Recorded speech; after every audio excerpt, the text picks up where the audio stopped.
I launched Act for America, because I realized we must come together to mobilize the nation, to educate the nation, to make a difference. And at this point of my presentation, I want to move about why I'm so concerned about the education system in our country, and what's happening, how the radicals right now are trying to brainwash the children in our country. And this is why we are seeing a rise of homegrown terrorism. People wonder, how can we in the last 2 years have arrested over 75 homegrown terrorists, all Muslims, either born into the Islamic faith or have converted to Islam, trying to attack the United States or carry terrorist attacks against America. Over 75 homegrown terrorists. How did this happen? How did these good people, good Americans, some of them born as Baptists and raised as Baptists like Bledsoe here in Nashville, how can these people become so radicalized to the point where they are hating our country so much they are willing to die to kill Americans? And I'm going to shift right now as to what's happening in this country in education. We talked a lot today about Sharia and the threat of Sharia and our court system, what's happening militarily. We know that they want to attack us. We know they are advancing Sharia and what Sharia is all about. But here is what's happening on the educational level and how they are trying to change our society culturally from within in order to destroy our society. And I'm going to begin with what's happening on college campuses with the infiltration of our country. I call our universities right now occupied territories. People ask me, what's happening with the universities, especially if you have a child in a university? People in the heartland pinch pennies, save their money, eat peanut butter and jelly sandwiches so they can send their children to college to get an education, to have the American dream, only to find out they're sending them to the lion's den. The children come back home, they are completely changed. They loathe America, they do not like America, they're apologizing for America, and you wonder what happened to my children. Here's what happened to your children. You see, there is an Islamic agenda that has been in operation for a very long time. And you have heard today the Muslim Brotherhood mentioned, and a lecture about the Muslim Brotherhood. What's been happening with the universities, with the education system, is because of the oil wealth in the Middle East, the Muslims have been able to pour millions of dollars into our universities, setting up Middle East study department and political science department, and appointing Arab professors who are anti-America and anti-Israel, who are brainwashing our students into believing America is bad, Israel is evil, and we've got, they are embarrassed and apologizing for the country. Here is the extent of the Saudi peddling that has taken place in our country. King Fahd of Saudi Arabia has donated $20 million to set up a Middle East study department at the University of Arkansas. $5 million donated to Berkeley's Middle East department from 2 Saudi sheikhs linked to Al-Qaeda. Harvard received $22.5 million. $28.1 million went to Georgetown. $11 million went to Cornell. $5 million went to MIT, $1.5 million to Texas A&M, $1 million to Princeton. Rutgers received $5 million share endowment, as did Columbia, who tried to lie to conceal the source of the fund. Other recipients of Saudi-tainted monies include UC Santa Barbara, Johns Hopkins University, Rice University, American University, University of Chicago, USC, UCLA, Duke University, Syracuse University, Howard University, and many, many others. I can go on and on. You get the picture. From the Ivy League to the community colleges and everything in between. We pump the gas and they pump poison into the hearts and minds of our future generation. And this is why we must become energy independent and cut off the money sink to the Saudis.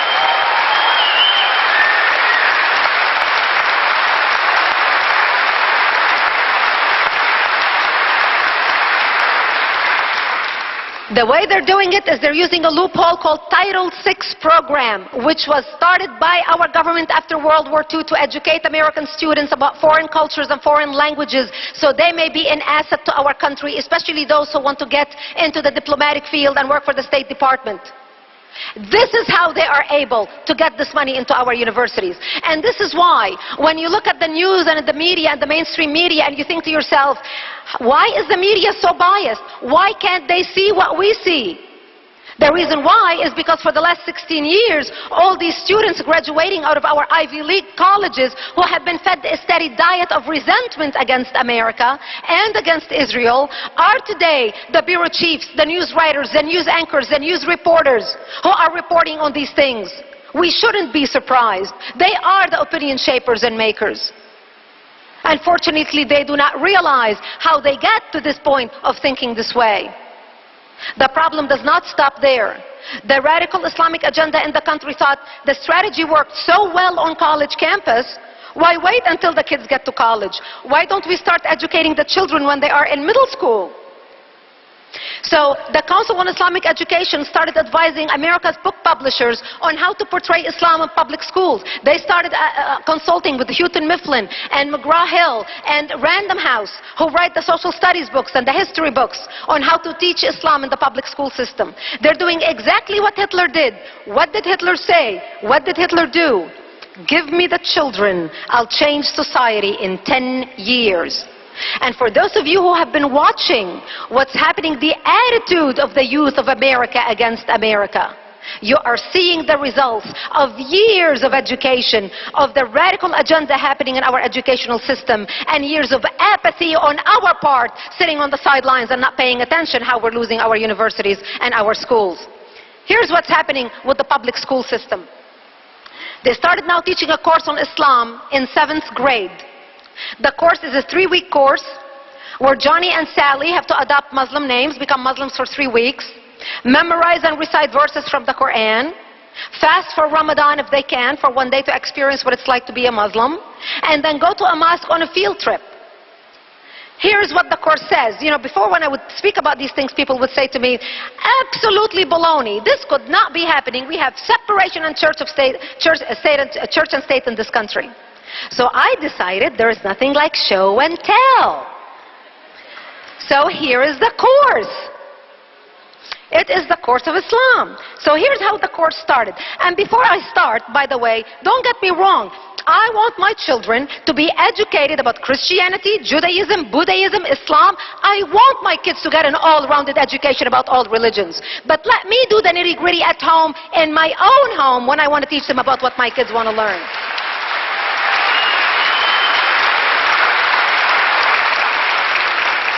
So here's how the course starts. The course starts with the teacher giving instructions to the students about the class. From the beginning, you and your classmates will become Muslims. You will be a member of a caravan.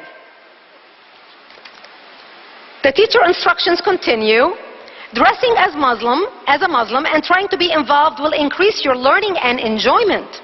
Finally, trying your best in all tasks will guarantee you an excellent grade and a more enjoyable time. The teacher is already dangling the great carrot in front of the children. Here are the list of Islamic names that the children have to choose from. Abdullah, Khalid, Hassan, Hamza, Ibrahim, Arafat, Kharija, Maryam, Noor, Amina, etc. Here are what they called wisdom cards, which is exercise cards that the children have to study at school, just like they study with math cards or whatever, in order for them to understand their lessons. This card that I'm going to use as an example in particular, and there's many of them pages upon pages, but it talks about jihad. Because jihad has become a word that we are all very familiar with. We have heard a lot, because every terrorist that either blew himself up or committed suicide or martyrdom or did a video of his last rite before he blows himself up, he talks about jihad fi sabilillah. He is dying in the path of Allah. Here's what they're teaching our students about jihad. A jihad is a struggle by Muslims against oppression, invasion, and injustice. This is a fact card. Now, if these words sound familiar to you, it's because they are the talking points of Al-Qaeda and the Palestinian Authority and Hamas or whatever. Every time they talk about why they're fighting the West, why they're fighting America, they are fighting injustice, they are fighting oppression, they are fighting invasion. Our children in 7th grade in public schools in the United States right now are being taught the talking points of our enemies as facts in our public schools, and we, the taxpayers, are paying for it. And by the way, the word jihad is mentioned in the Quran 40 times, 36 times out of 40 as a war, as a holy war against the infidels to either kill them or subjugate them. So the kids are taught flat lies. And here's the kicker some of you will appreciate, especially, it's amazing that we're doing this at church. Here is the Shahada, or the Islamic salvation prayer. When somebody wants to convert to Islam and wants to become a Muslim, this is what they say. It is the equivalent to the Christian prayer of, I accept Jesus into my heart as my Lord and Savior, etc. Here's what the kids have to analyze in the classroom. They have to analyze this prayer. In the name of Allah, the compassionate, the merciful. Praise be to Allah, Lord of creation, the compassionate, the merciful, King of Judgment Day. You alone we worship, and to you alone we pray for help. Guide us to the straight path, the path of those whom you have favored, not of those who have incurred your wrath, which is the Jews, nor of those who have gone astray, which is the atheists and the Christians. Can you imagine if the pastor here goes to a school, to a public school, and says, hey y'all, we're going to study the Bible for 3 weeks. You are going to have Judeo-Christian names like Michael and Sarah, and we're going to memorize and recite verses from the Bible, and you're going to try to fast for 1 day to experience Good Friday or Yom Kippur, so you'll know what it's like to come from that heritage, and then you're going to come on Sunday to church service to experience what it's like to be a Muslim. Can you imagine what would happen to that pastor? Hell will break loose. The ACLU will scream up in arms. Again, I am all for religious education at school, but this is indoctrination and it's unacceptable. This is exactly why we have separation between church and state. Do not mix the two together.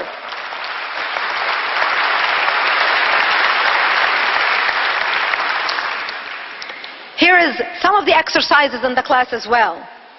Become a Muslim warrior during the Crusades or during an ancient jihad. Explain weapons, tactics, etc. Excuse me? This is a class exercise? And we are sitting here everybody is afraid to say anything lest we offend somebody?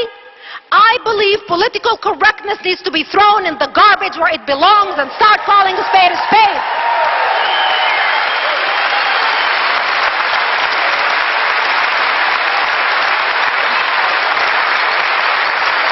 Yeah, I'm talking to the right people.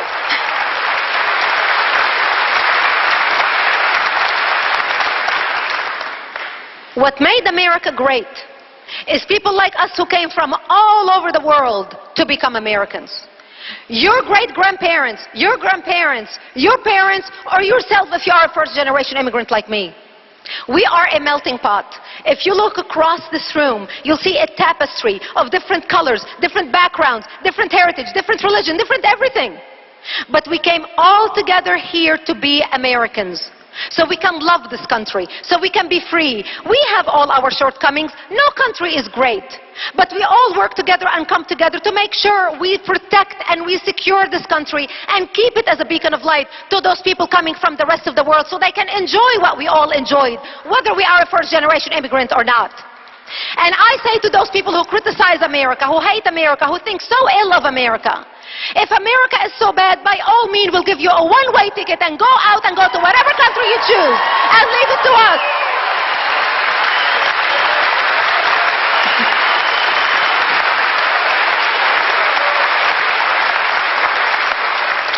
No one is perfect. We all have our shortcomings. But we all have to take care of our home and our family. And that's the people of the United States and this great country that our founding fathers have set up for us. People come here speaking different languages, different nationalities. I am sick and tired when I hear people say, I'm an African American, and I'm a Japanese American, and I'm Italian American. I am nothing but an American. And unless we get back to that point, we're going to lose our country.